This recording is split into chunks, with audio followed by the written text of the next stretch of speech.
ജയം വ്ളോഗിലേക്ക് എൻ്റെ എല്ലാ കൂട്ടുകാർക്കും ഒരിക്കൽ കൂടി സ്വാഗതം. അപ്പോൾ എല്ലാവരും ഓണാഘോഷത്തിൻ്റെ തിരക്കിലൊക്കെ ആയിരിക്കും എന്ന് വിശ്വസിക്കുന്നു. എല്ലാവർക്കും സുഖമല്ലേ?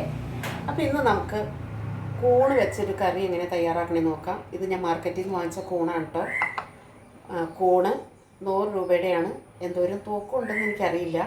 ഇതിനാവശ്യമുള്ള സാധനങ്ങൾ: സവാള, ചുമന്നുള്ളി, തക്കാളി, 2 പച്ചമുളക്, ഇഞ്ചിയും വെളുത്തുള്ളിയും ചതച്ചതാട്ടോ. അത് മുളക് പൊടി, മഞ്ഞൾപ്പൊടി, മല്ലിപ്പൊടി, ഗരം മസാല, ആവശ്യത്തിന് ഉപ്പ്, തക്കാളി. അപ്പോൾ ഇത് വെച്ച് നമുക്ക് അത് ഞാൻ പാൻ അടപ്പത്ത് വെച്ചു. അതിലേക്ക് ആവശ്യമുള്ള വെളിച്ചെണ്ണ ആട്ടോ ഞാൻ ഉപയോഗിക്കുന്നത്. വെളിച്ചെണ്ണ ഒഴിച്ചു കൊടുത്ത് വെളിച്ചെണ്ണ ചൂടാകട്ടെ. വെളിച്ചെണ്ണ ചൂടായി അതിലേക്ക് സവാള ഇട്ട് കൊടുക്കാം.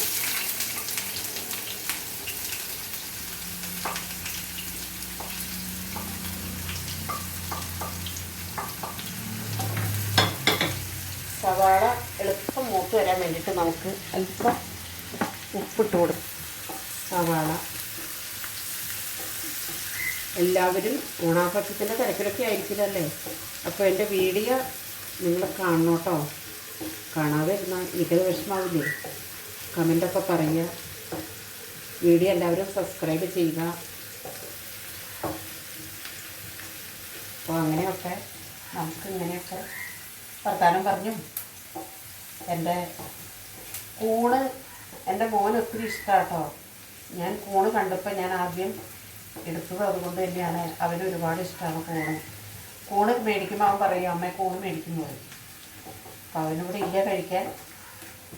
പിള്ളേർ എന്നും നമ്മുടെ കൂടെ ഉണ്ടാവണമെന്ന് നമുക്ക് ആഗ്രഹിക്കാനല്ലേ പറ്റുള്ളൂ. അവരവരുടെ ജോലി സ്ഥലത്ത് അവരുടെ കാര്യങ്ങളൊക്കെ ആയിട്ട് പോയി.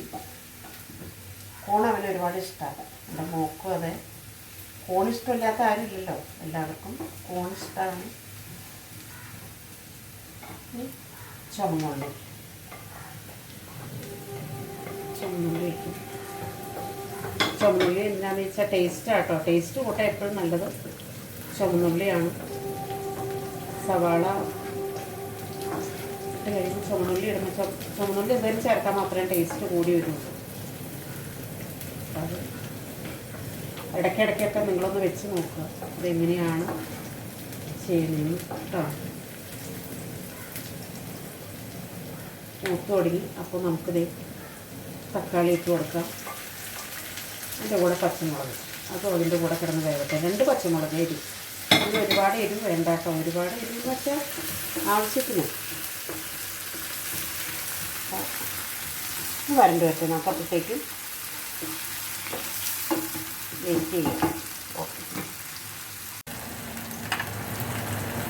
ഇത് ഒരുമാതിരി വരണ്ട് വന്നിട്ടുണ്ട്. നമുക്കതിലേക്ക് ഇഞ്ചിയും വെളുത്തുള്ളിയും ചതച്ചത് ഇട്ട് കൊടുക്കാം കേട്ടോ. അത് ഒന്ന് വരണ്ട് വരുമ്പോഴത്തേക്കും ഒന്ന് മൂത്ത് നമുക്കിതിനകത്ത് മുളക് പൊടി, മല്ലിപ്പൊടി, മഞ്ഞൾപ്പൊടി,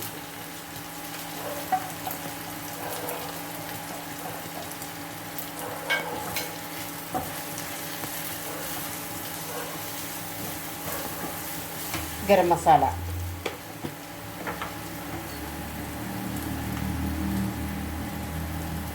അത് നിങ്ങളുടെ ടേസ്റ്റിനനുസരിച്ച് മസാല ഇടാം കേട്ടോ. നമുക്ക് കുറച്ച് ഇതൊക്കെ പെട്ടെന്ന് മുളക് കൂടുന്ന ഒരു സാധനമാണ് കൂണെന്ന് പറഞ്ഞ സാധനം. അപ്പോൾ കൂണ് പെട്ടെന്ന് മുളക് പിടിക്കും, എരിവ് കണ്ടോ. അപ്പോൾ ഇത് വരണ്ട് വന്ന് ഫ്രൈ ആയി ശരിക്കും ഒന്ന്. ഇനി നമ്മുടെ മെയിൻ സാധനം കൂണ് ഇട്ട് കൊടുക്കാം കേട്ടോ. ശരിക്കും ഫ്രൈ ആയിട്ടുണ്ട്. കൂണിട്ട് കൊടുക്കാം.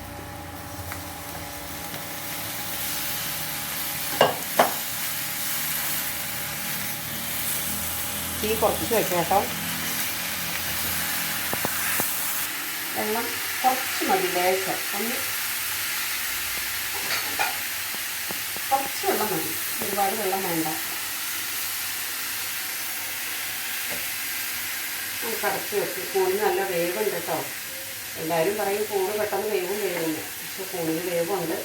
ഇത് ഞാൻ മഞ്ഞപ്പൊടി ഉപ്പും ഇട്ട് വെള്ളത്തിലിട്ട് കഴുകി വാരിയതാ കേട്ടോ. എപ്പോഴും കൂണ് വിഷമുള്ളൊരു സാധനമാണ്. അത് വിഷമുണ്ടോയെന്ന് അറിയാനായിട്ട് മഞ്ഞപ്പൊടി ഉപ്പും ചൂടുവെള്ളത്തിൽ മുക്കി വെച്ചേർന്ന് അതിനകത്ത് എന്താണെന്നുള്ളത്. വിഷമുള്ള കൂണാണെങ്കിൽ പെട്ടെന്ന് നീലനിറം വരും. കൂണ് ഒരുപാട് വിഷമുള്ള സാധനമാണ്. അപ്പോൾ നമുക്ക് അടച്ചു വെച്ച് വേവിക്കാം. അപ്പോൾ നമ്മുടെ കൂണ് എവിടം വരെ ആയി നമുക്ക് നോക്കാം കേട്ടോ. കണ്ടോ, വെള്ളമൊക്കെ പറ്റി നന്നായിട്ട് വരണ്ട് വന്നിട്ടുണ്ട് കേട്ടോ. അപ്പോൾ ഉപ്പ് ആദ്യം ഞാൻ സവാള വരട്ടിയപ്പോൾ കുറച്ച് ഉപ്പ് ഇട്ടായിരുന്നു. ആ ഉപ്പ് പോരായ്മയാണെങ്കിൽ ലേശം ഉപ്പും കൂടെ ചേർക്കാം. ഉപ്പൊക്കെ ചിലർക്ക് ഉപ്പ് മുന്നിൽ നിൽക്കണം. അപ്പോൾ നമ്മുടെ 2 വേപ്പില ഇട്ട് നമുക്ക് നമ്മുടെ കറി ഓഫ് ചെയ്യാം കേട്ടോ. അപ്പോൾ ഓഫ് ചെയ്തു നമുക്ക് വേറൊരു ബൗളിലേക്ക് മാറ്റാം.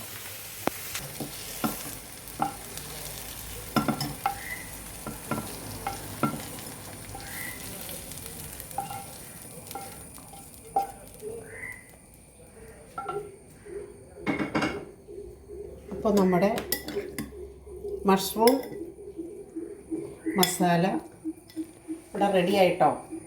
എല്ലാവരും ഇതൊന്നുണ്ടാക്കി നോക്കുക. സൂപ്പറാണ്, നല്ല ടേസ്റ്റാണ്. ഞാൻ ടേസ്റ്റ് ചെയ്ത് നോക്കിയായിരുന്നു കേട്ടോ. ഉപ്പിൻ്റെ പുറമെ ഉപ്പ് ഇച്ചിരി കുറവാണെങ്കിൽ ലേശം ഉപ്പ് കൂടെ ഇട്ടോളൂ, ഞാൻ ആദ്യം പറഞ്ഞല്ലോ. അപ്പോൾ എല്ലാവർക്കും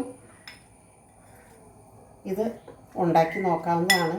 എൻ്റെ ചാനൽ എല്ലാവരും ഇഷ്ടപ്പെട്ടാൽ എന്നെ സബ്സ്ക്രൈബ് ചെയ്യുക, ലൈക്ക് ചെയ്യുക, ഷെയർ ചെയ്യുക. അപ്പോൾ നമുക്ക് വീണ്ടും വേറൊരു വീഡിയോ ആയിട്ട് വരുന്നവരെ